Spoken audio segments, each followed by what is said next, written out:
पाठशाला में अब टेक्नोलॉजी की क्लास और इसमें आपको बताएंगे कि नोएडा की एक सोसाइटी में 32 फ्लोर और 29 फ्लोर के 2 टावर कैसे गिराए जाएंगे।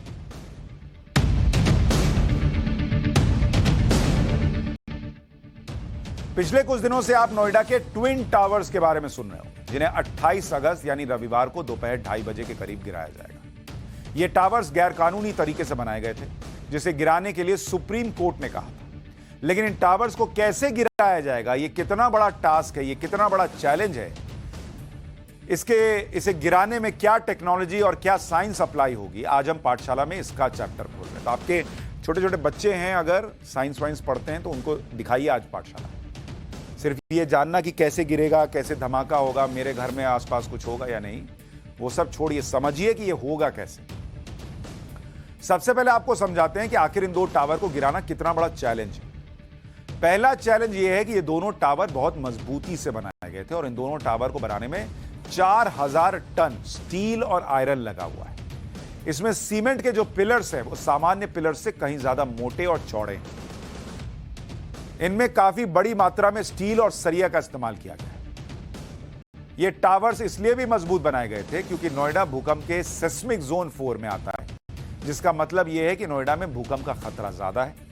इसी वजह से नोएडा में नई और बड़ी इमारतें भूकंप रोधी तकनीक से बनाई जाती हैं और वो सामान्य इमारतों के मुकाबले ज्यादा मजबूत होती हैं। इस मजबूती की वजह से इन दोनों टावर को गिराना बहुत बड़ा टास्क है। दूसरा चैलेंज यह है कि टावर को इस तरह से गिराया जाए जिससे आसपास में जो इमारतें हैं उनको कोई नुकसान ना पहुंचे। गिराना तो कोई बड़ी बात नहीं है, लगाए बम भड़ से फोड़ दिए। आसपास जो घर है वहां दरार ना आए, वहां कोई टूट फूट ना हो, यह चैलेंज है। क्योंकि जिस सोसाइटी के इन दोनों टावर को गिराया जाना है उस सोसाइटी में ही इन टावर के ठीक बगल में कई दूसरे रेजिडेंशियल टावर, सिर्फ 9 मीटर की दूरी यानी 30 फीट से भी कम दूरी पर दूसरे टावर। इसलिए जिनके पास टावर को गिराने की जिम्मेदारी है उनके पास गलती की कोई गुंजाइश नहीं है, स्कोप नहीं, क्योंकि एक गलती से बहुत ज्यादा नुकसान हो सकता है। मार्जिन ऑफ एरर नहीं है। आप सोचिए, जो लोग आसपास रह रहे होंगे उनका दिल धक धक कर रहा होगा कि मेरे घर में कुछ ना हो। इसलिए हमने आज ये चैप्टर खोला। इन टावर्स की ऊंचाई 100 मीटर से ज्यादा है। कुतुब मीनार भी 73 मीटर ऊंचाई की है, यानी कुतुब मीनार से भी काफी ऊंची और मजबूत इमारत को गिराया जाना है। और बड़ी बात है कि भारत में इससे बड़ी बिल्डिंग पहले कभी नहीं गिराई है। 2 साल पहले कोच्चि में 19 फ्लोर की 3 बिल्डिंग्स गिराई गई थी, जो नियमों को ताक पर रखकर समुद्र के किनारे बना दी गई। ये 2 साल पहले की तस्वीरें आपको दिखा रहा हूं, जब कोच्चि में ये बिल्डिंग्स गिराई गई थी। जरा तस्वीर देखिए कैसे कोच्चि में बिल्डिंग गिराई गई।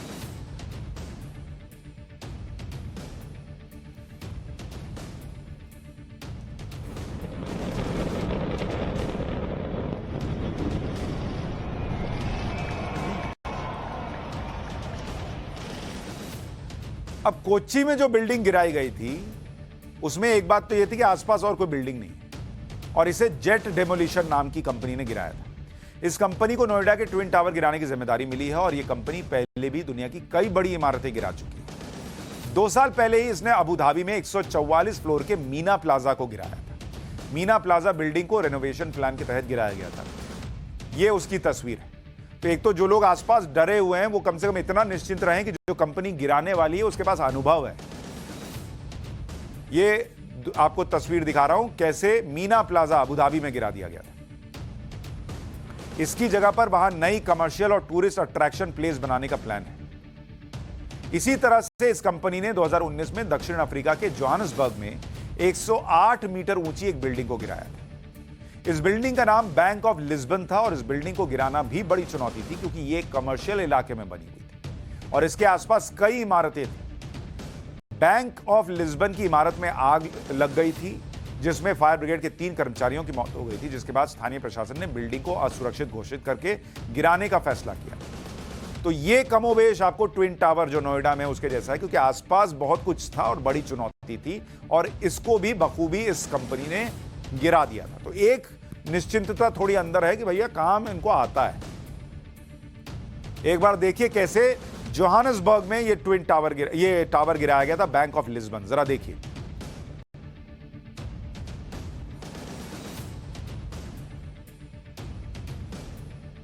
ताश के पत्तों की तरह पूरी इमारत जो है वो धराशायी हो गई और आसपास कुछ भी नहीं हुआ।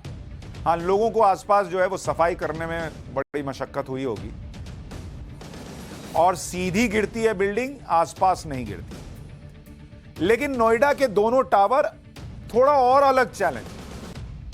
कैसे ये गिराए जाएंगे, इसकी टेक्नोलॉजी और इसके पीछे का विज्ञान आपको समझना जरूरी है। इस तरह की बिल्डिंग को कंट्रोल्ड ब्लास्ट करके गिराया जाता है। कंट्रोल्ड ब्लास्ट का मतलब यह होता है कि गिराए जाने वाली बिल्डिंग से कोई और नुकसान ना हो। बिल्डिंग को गिराए जाने के लिए जो ब्लास्ट किया जाए उससे दूसरी इमारतें ना गिर जाएं, जो मलबा निकले वो ज्यादा दूर तक ना जाए। इस तरह की बिल्डिंग को गिराने के लिए ब्लास्ट का डिजाइन तैयार किया जाता है। नोएडा के टावर गिराने के लिए जो ब्लास्ट डिजाइन तैयार किया गया है उसके बारे में थोड़ा आपको बता दूं। नोएडा के सेक्टर 93 में सुपरटेक एमराल्ड कोर्ट में ट्विन टावर्स बने। एक एपेक्स टावर है और दूसरा सीएन टावर है। एपेक्स टावर में 11 फ्लोर्स को मुख्य तौर पर चिन्हित किया गया है। इन 11 फ्लोर्स पर हर कॉलम में एक्सप्लोजिव फिट किया गया है।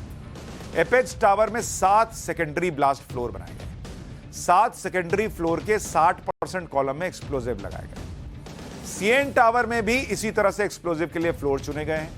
ट्विन टावर्स के अंदर पिलर्स में 9,500 से ज्यादा छेद किए गए हैं। इन छेदों में 3700 किलो से ज्यादा पीईटीएन एक्सप्लोजिव लगाया गया है। यह पीईटीएन जो है वो बहुत शक्तिशाली प्लास्टिक एक्सप्लोजिव होता है। 100 ग्राम पीईटीएन एक्सप्लोजिव एक कार में धमाका करने के लिए बहुत होता है। पीईटीएन एक्सप्लोजिव को डेटोनेटर के साथ कनेक्ट किया गया है। डेटोनेटर का बटन दबाने के 9 सेकंड के अंदर सारे विस्फोट हो जाएंगे। विस्फोट होने के 3 सेकंड के अंदर ट्विन टावर वॉटरफॉल की तरह गिर जाएगा। 3 सेकंड में धप नीचे। इस ब्लास्ट से टावर को गिराने की तैयारी में जुटे इंजीनियर को आप सुनिए वो क्या बता रहे हैं। बता रहा हूँ, इसमें ऑलमोस्ट 9,562 होल्स पूरी बिल्डिंग्स में किए, दोनों बिल्डिंग्स में किए गए हैं। और इनको पीटीएन एक्सप्लोसिव, बड़ा लाइट एक्सप्लोसिव होता है, उससे चार्ज किया गया है। उनके साथ उसमें शॉक ट्यूब्स लगाई गई हैं जिनके साथ डिले डेटोनेटर अवेलेबल हैं। डिले डेटोनेटर्स 200 ms से लेके 7,000 ms तक के हैं। And when I will press the button, after pressing the button whole detonators it is one time get ignited and within 9 second ये सभी ब्लास्ट हो जाएंगे। और उसके बाद हमें ऐसा लगेगा ये एक बार में ब्लास्ट हुआ है, लेकिन ये जो मिली सेकेंड्स की डिलेज हैं ये उन्हीं डिलेज पे के साथ ही ब्लास्ट होंगे। और इस ब्लास्ट के बाद 9 सेकेंड के बाद विद इन 3 और 4 सेकेंड्स ये बिल्डिंग नीचे से ऊपर की तरफ just like a waterfall demolish हो जाएगी। यानी 2 से 3 सेकंड में खेला खत्म। ट्विन टावर में धमाके के बाद कितना मलबा निकलेगा और टावर डिमोलिशन की कॉस्ट कितनी है ये भी आपको बता देता हूं। धमाके के बाद मलबा ट्विन टावर कॉम्प्लेक्स में ही गिरेगा। ब्लास्ट के बाद मलबा ऊपर से नीचे की तरफ गिरेगा। धमाके से लगभग 35,000 क्यूबिक मीटर मलबा निकलेगा। इसे ऐसे समझिए कि पूरा मलबा जो गिरेगा उसको हटाने के लिए 3,000 ट्रक की जरूरत होगी। 3,000 ट्रक। ट्विन टावर के मलबे को साफ करने में 3 महीने का समय लगेगा।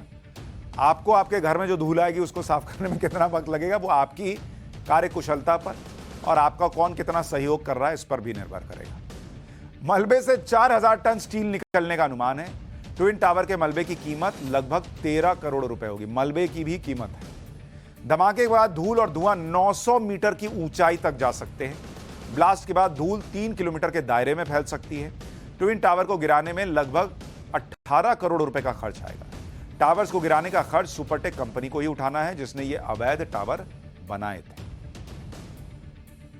The blasting design, the blasting pattern, the style of working जो मैंने उनका जेट डेमोलिशन वालों का देखा है, I am very much sure कि बिल्डिंग का ऑलमोस्ट बग जो है वो बिल्डिंग प्रेमिसेस में ही गिरने वाला है।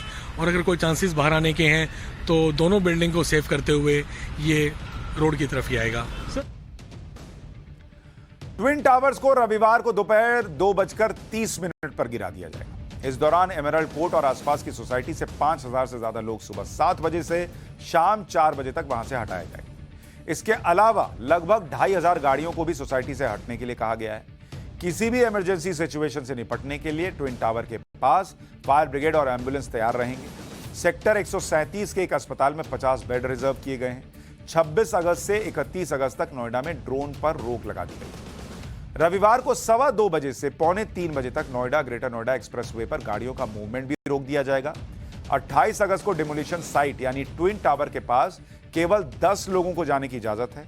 तो वहां जाकर पास से थोड़ा देख लेते हैं, ऐसा कभी देखा नहीं, मजा आएगा जरा देख, ये सब मत कीजिएगा। करने भी नहीं दिया जाएगा, लेकिन सोचिएगा भी मत करने की। जिसमें इंजीनियरिंग कंपनी एडिफिस और जेट डिमोलिशन के एक्सपर्ट शामिल हैं, वो 10 लोग जो पास जा सकते हैं। नोएडा के ट्विन टावर्स को डिमोलिश करने की जिम्मेदारी जिस जेट डिमोलिशन कंपनी को मिली है, उसके बारे में थोड़ा और जान लीजिए। जेट डिमोलिशन पिछले 28 सालों से इमारतें गिराने का ही काम कर रही है। कंपनी के डायरेक्टर जो ब्रिकमैन हैं, जिन्हें ब्लास्टर मैन के नाम से जाना जाता है। जो ब्रिकमैन ने 1994 में जेट डिमोलिशन कंपनी की स्थापना की। ब्रिकमैन ने माइन इंजीनियरिंग की पढ़ाई की, जिसके बाद ब्लास्टिंग में मास्टर्स किया। 1991 में जो ब्रिकमैन को पहली बार बिल्डिंग गिराने का असाइनमेंट मिला था। 1991 में जो ब्रिकमैन ने दक्षिण अफ्रीका में कोयला खदान में एक मीनार गिराई थी। नोएडा का twin towers jet demolition company के लिए सबसे मुश्किल प्रोजेक्ट है, यह भी याद रखें।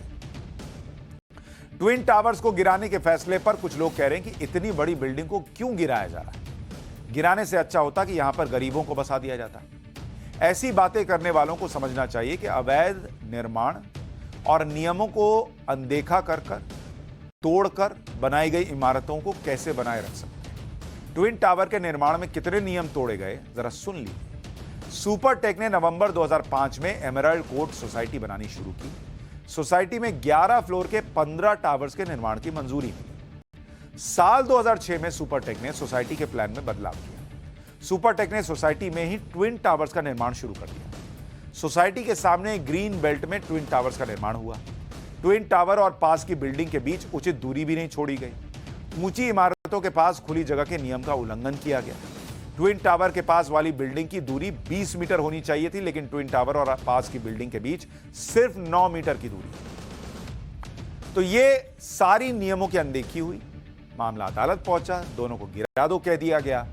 गिराने की तैयारियां शुरू हुई, कई बार तारीख आगे बढ़ी, लेकिन अब रविवार को दोनों टावर गिरा दिए जाएंगे। हमने आपको विस्तार से बताया कि संभावना यही है कि सब कुछ ठीक ठाक रहेगा, क्योंकि जो कंपनी कर रही है उसका लंबा अनुभव है। लेकिन फिर भी अगर आप आसपास के इलाके में रहते हैं तो वहां से हट जाएं। अगर आसपास के इलाके में रहते हैं तो देखने के लिए वहां पहुंच जाएं, ये काम मत कीजिए।